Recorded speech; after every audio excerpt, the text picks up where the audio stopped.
So yo, what's up mga kabero? Good morning. Today is Saturday, and finally we already get our iPhone 12 Pro Max na nabili lang natin second hand din. So ito na yung magiging phone natin for vlogging, for editing also. Kasi actually, nung isang araw ko pa siya nakuha eh. So, ginagamit na natin siya. So, what can I say with this phone is fantastic. Maganda siya. Sobrang maganda. Ang dami niyang advantage na wala kay Android dun sa dati kong phone. Kasi basically, Huawei yung phone ko dati. So, hindi siya talaga ganun ka-open pagdating sa Google, sa mga services na ni Google. So, yun yung main thing na kailangan natin dito. And then, try din tayo mag-edit dito kay GoPro. Very consistent yung video, yung ano niya, yung video niya. Ibig sabihin ko ba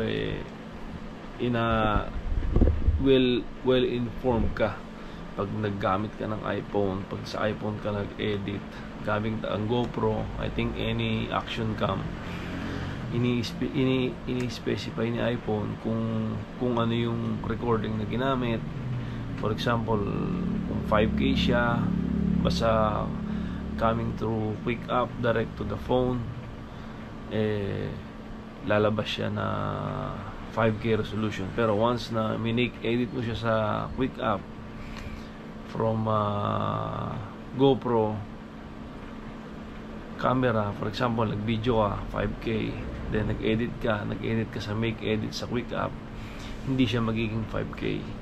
Magiging lang siyang 5K once direct pinasa mo siya dun sa quick up, pasa sa phone. Yun, 5K photos yun. So yun yung mga nakita kong mga advantage nito pagdating sa editing. So ito na yung phone. Yan, medyo madumi na nga eh. Pasa natin. Ayan siya.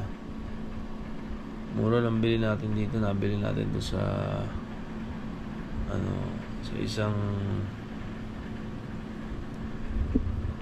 seller din.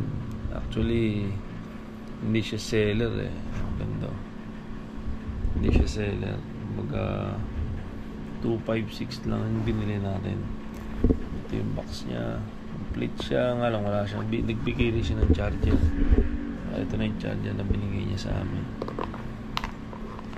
Murang-mura namin nakuha to. And then napaka-sariwa ng phone.